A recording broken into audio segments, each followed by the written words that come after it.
This is Firebase. Good evening. I'm your host, Gary French. So glad that you've decided to join us for this wonderful show. Tonight's show, we're going to be talking about critical race theory, the Equality Act, the feminization of our military, financial darkness and subterfuge, and China. Dare I say more? This evening, I'm joined by Col Swan, wonderful man. Here's a book I'm holding up for you called Broken Arrow. And the details of this book really highlight the key issues surrounding America. And just to let you know what the book is all about, it's the loss of sovereignty, our military being degraded, China's intervention around the world, currency being manipulated, the loss of the national influence of the United States, the loss of prosperity, the removal of individual freedoms, and more. These things are affecting our nation right now. But those are terrible. But by the end of this show tonight, folks, you'll hear good news about Jesus Christ. Colonel Swan, good evening and welcome to the show. Well, good evening, Gary. Thank you so much for having me. It's a pleasure to be on here again. Oh, it's awesome. You were one of our viewers' favorite guests, and we talked about that. I don't know if it was your dashing good looks or the way you articulated your position. But let me ask you first, the last time we spoke, you were running for Congress there in Georgia, and I know that the primary didn't turn out the way that you had hoped, but how are things going right now, and what's next for you? Oh, well, sure. Thank you, Gary. No, so that primary is all wrapped up, and we had the runoff. Mike Collins will now be the Republican candidate for the 10th district, this general election in November. But, it was a great experience for me. I made it very clear from the get-go and tied it in with my book. I gave out 2,000 of those books on the campaign trail. I always told people I'm looking for voters with a Christian heart and a warrior spirit. We're the last Christian nation of consequence on the planet, and that matters. And this is way bigger than an election.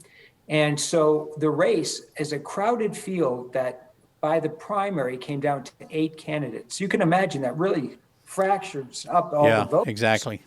And it becomes about money. And I told people long ago, I stopped raising money the last quarter because I realized when people have $700,000, $800,000, $900,000 at their disposal, and some candidates had more than that, I wasn't going to lean on my friends and supporters to help me place, say, 3rd or 4th, To put Right. it in numbers, I spent exactly $300,000 for the campaign, came in dead last at number 8. But I will say this, the person that came in number 7 spent $657,000 and beat me by 42 votes. When you start to look at the fractions of votes, Wow. Sure. If I had raised more money, maybe it'd be a different outcome. But I always said in the beginning, God raises up those leaders he wants or that we deserve. Yeah. And It reminds me of a friend of mine, David Hinton.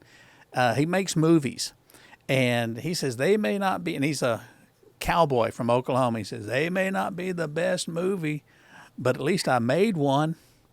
And a lot of people complain about those who are in office, and you know what? At least you ran, and Yes, I'm sir. sure that made a huge difference for a lot of people. Let me ask you real quick about Broken Arrow. Now, I've read it in the book, but I want our audience to hear what led you to write about this book, and how can they get it? Well, they can get it by going to lulupublishing.com, and that's LULU. It was self-published. And I wrote it at the end of 2015. My wife knew that I was very frustrated with the state of affairs going on around the world. We had a very big election coming up in 2016. And I had, just previously written U.S. policy in the Middle East. And I have a worldview that not a lot of people get. When you do a job like that, you certainly understand those 18 nations over there in the Central Asia states. But you also, before that, I ran operations in the Pacific, and that's 38 nations. And we're going to talk about a few of those today in the show. And it became so clear to me that, I know I'm repeating myself, but I can't say it enough. We are the last Christian nation of consequence on the planet. If our light bulb goes out, so does Western civilization. This is so much bigger than just who's going to be in the White House and who's going to have the Senate numbers. So we need Christians to have skin in the game. And so really that was just a cry to the remnant down here, like we need to get engaged. Yes, I ran for office, There's so many battlefields people can volunteer to get on this day, whether it's in culture, in our faith and churches, whether it's in business, whether it's in politics. Everything that we grew up and cherished in this nation is corroding. Yeah, I think the way you started that out is absolutely right. And for me, as I heard, it's like you had a calling, and it's to make a profound difference in our nation, and especially among the church. Let's shift what you just said to some topics, but also, first of all, this cartoon that we've got. And I think it is an absolute profound cartoon. In that cartoon, you see two former presidents, and you see the current president.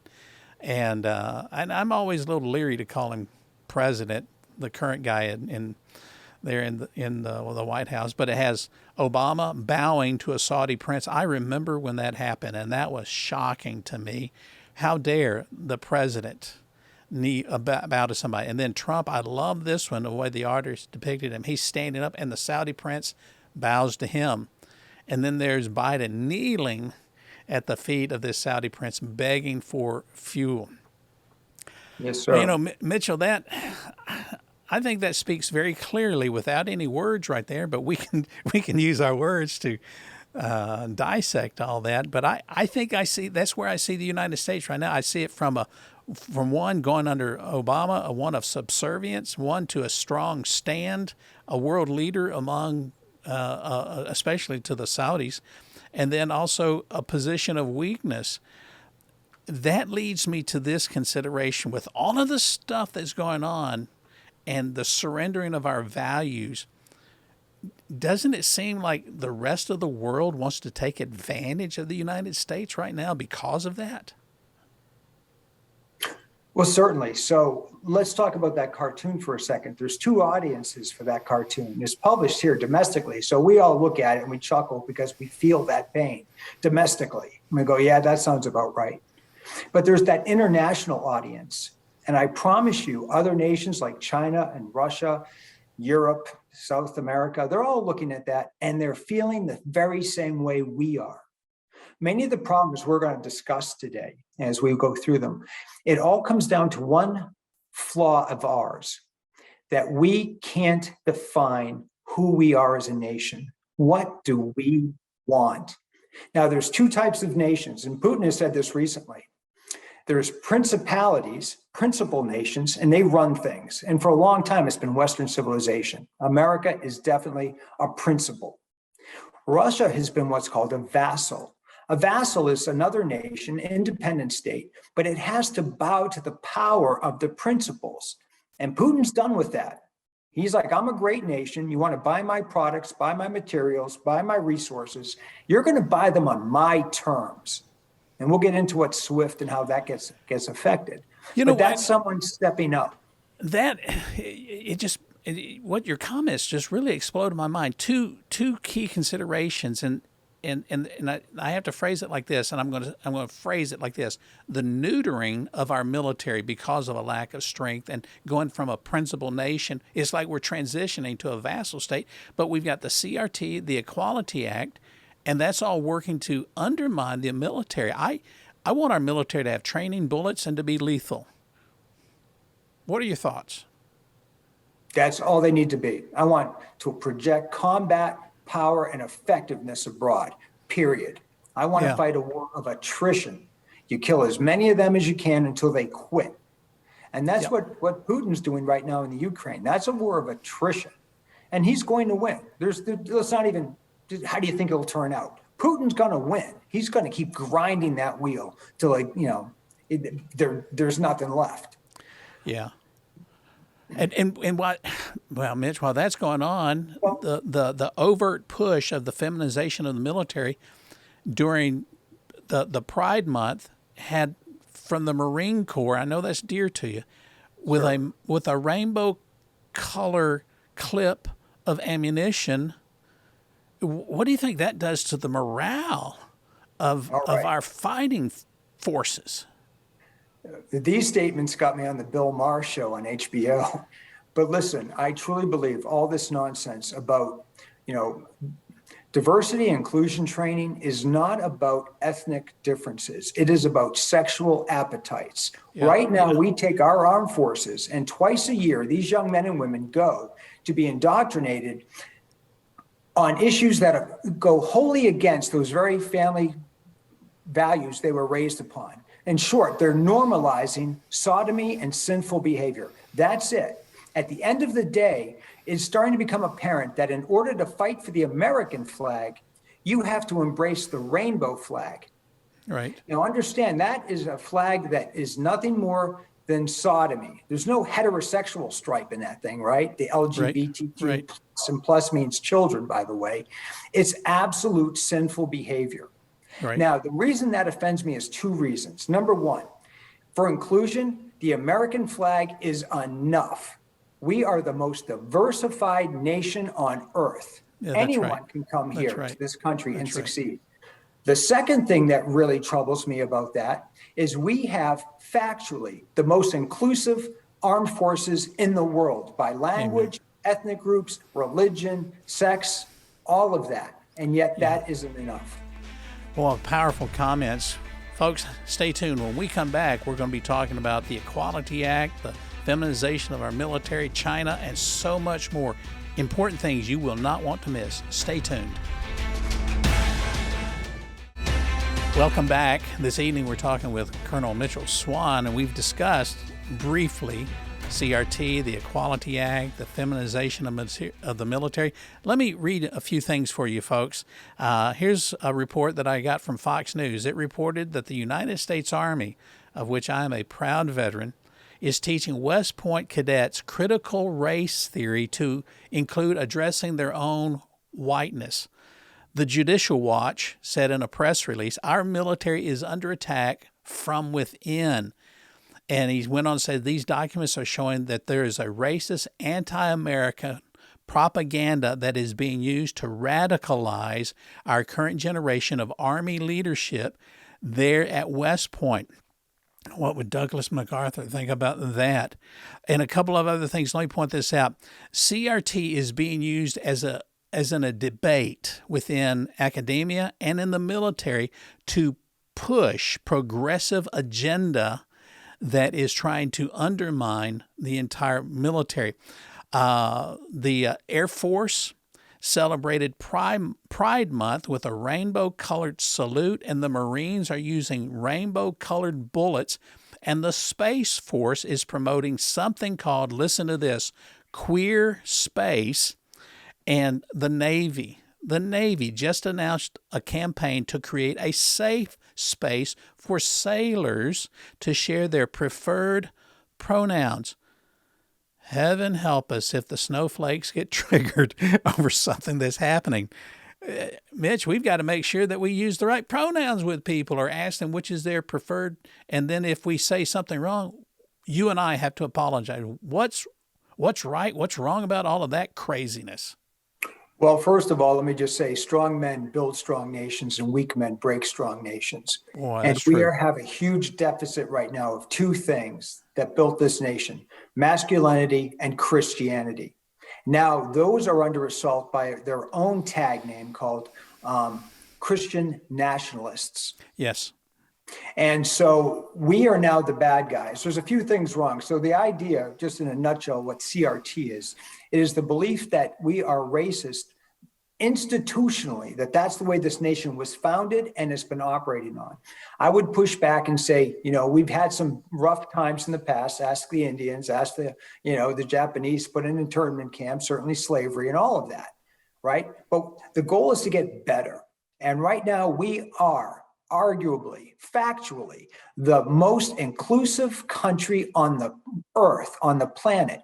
And we shouldn't have to apologize for that. Now, when you start to have this diversity training and equal opportunities and so forth, people start to wonder, if you're a person of color, did I really earn this? I feel like I did. OCS was really hard. My college degree was really hard to get. I've been training for this, or whether they enlisted.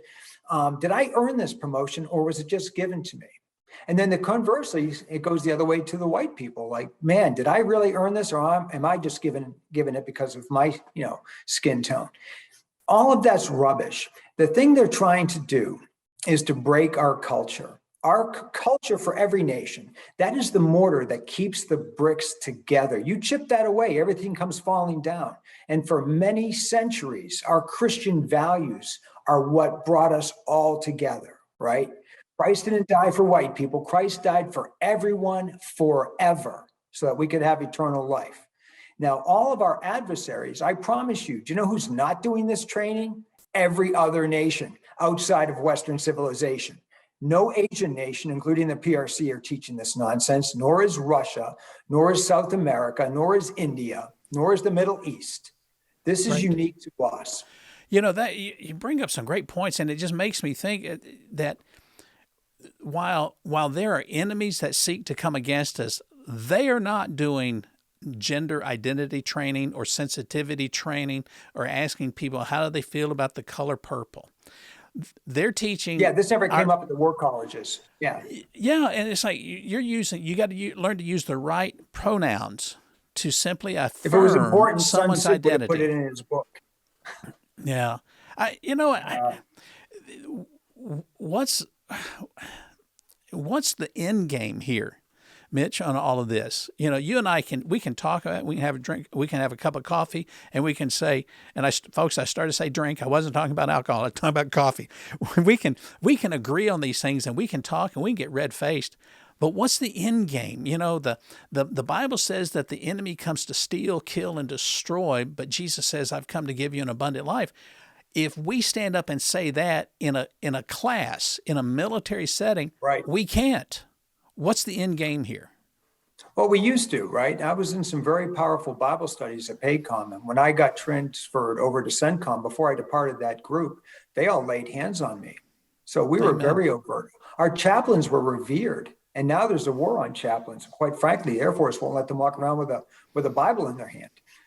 So I'm getting off point here for a second. What is the end game? It goes back to a proverb. So much wisdom in this.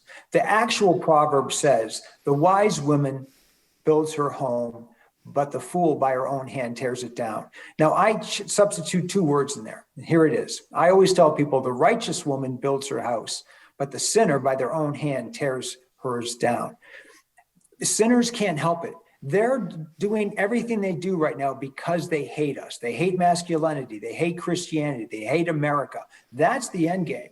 Why are there drag queens reading books to children in the library? They can't have children, and they want to break those kids, right? Right. They're declaring war on parenting. So what is the end game for them? It's in their nature. Yeah. Our job is to build.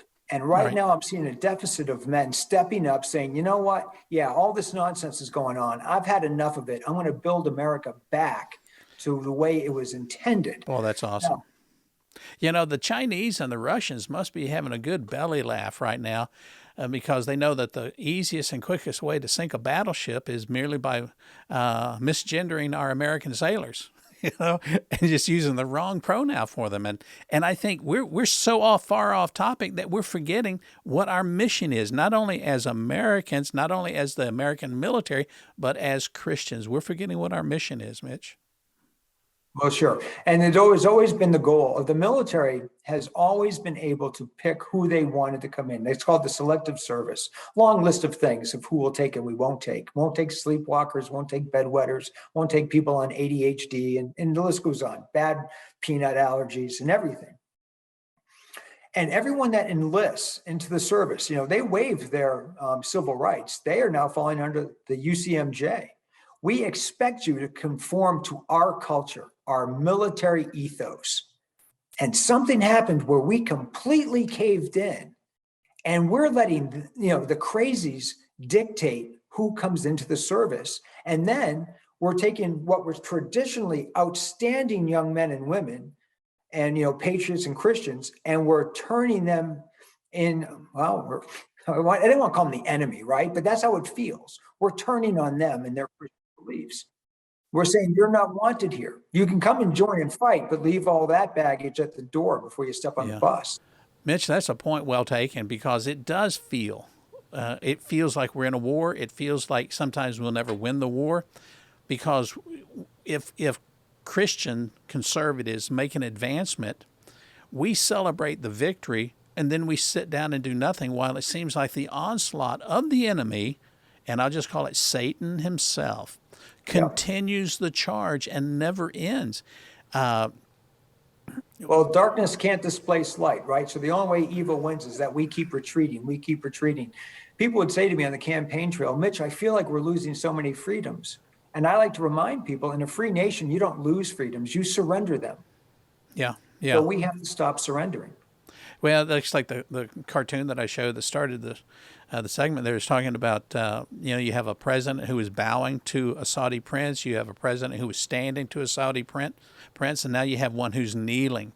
And you know what? People do feel like we're losing a lot because we have surrendered so many of our values. And I'm going to set you up for our final segment right now. There is a loss or a lack or, I don't know, an emptiness of leadership, not only within our land, but in the church, among the churches, and in our families. That seems to, this vacuum is immense, and no wonder people have lost our hope. Mitch, when we get back from this break, I want you to address that about the leadership and the importance of the leadership from the family and the church. I think it will be something our audience needs to hear. Friends, stay tuned. We'll be right back.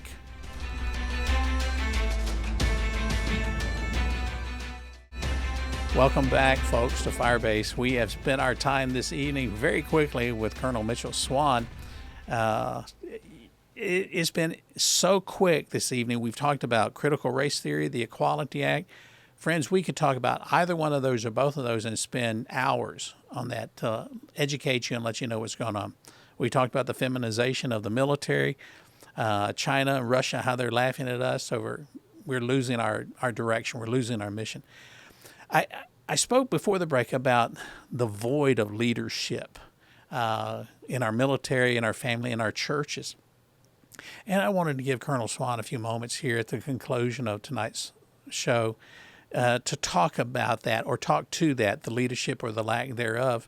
And then we will bring everything together at the very last to let you know that the hope that we have is found only in Jesus Christ. Colonel Swan, you have the floor, as they say. So why is all this happening? So there is a wonderful quote from Ben Franklin. He had it etched on the first library he opened. It said, to put forth benefit for the common good is divine. The common good, not the individual. See, right now we're breaking institutions and a national culture to appease a very, very small percentage of our population. We see the Methodist Church right now being split in two over this because of feelings, right? Now, the other thing, so that's the problem, right? Then we can talk about leadership because you brought that up. And then we'll talk about hope. Leadership. Heraclitus said 300 years before Christ, he was a Greek philosopher. He said, for every 100 going into battle, 10 shouldn't even be there.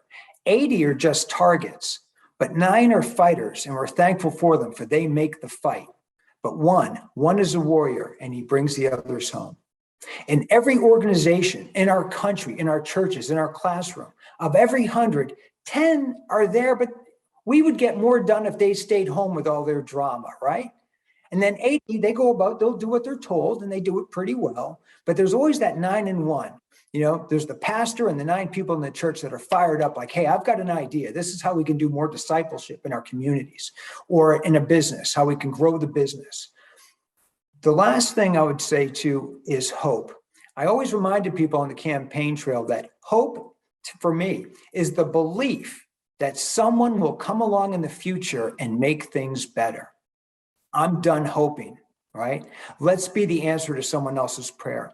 Be one of the 9 and 1 that Heraclitus talked about. There is such a lack of work ethic in this nation. Imagine the lack of leadership ethic in this nation. Anyone that wants to step up right now and lead a charge in their communities, in their states, in their household, they can do it. This is a time that we desperately need people to, all hands on deck, come in and try. Yeah, I really like what you're saying there. And my thought, the person that came to me from history and from the Bible was Gideon. That God told him, called him from the threshing floor, and he went out there and he had 30,000 people. And God said, that's too many. And tell them that's too many. And he says, those who are fearful, go on home. 22,000, I think, went on home. And God said, that's still too many. And he gave him a test there, and he ended up with 300. So that fits in perfectly with what you're saying, is that God needs people who want to be the best, who desire to be the best, who are willing to give it their best, give it their all. The important thing for me is Gideon prayed for God to raise someone up. Yes. God then called him to be that person. Gideon pleaded with tears in his eyes not to be that person. Yeah. That's how we all feel. And now it's time to wipe the cheeks, man up, step on the battlefield, have the courage to step on the battlefield. And that will make all the difference. Oh, man. Amen. I love talking to military people. I love talking to Marines. And I always tell people, one veteran to another veteran, we're the only group that can joke with each other, talking about Marines or Army, whatever. Civilians don't have that opportunity. But I love the phrase that you use, it's time to man up. Friends, this evening we spent a lot of great time with Colonel Mitchell Swan. I want you to write in to the website. We'll put it there on the screen for you to get his book, Broken Arrow. And I want you to know that perhaps you are the one that's going to be inspired by his example. Even though he didn't win the primary, he's still standing firm for the cause of Jesus Christ. That's what we do here at Firebase. We target the lies by firing for effect with God's truth. Until next week, God bless.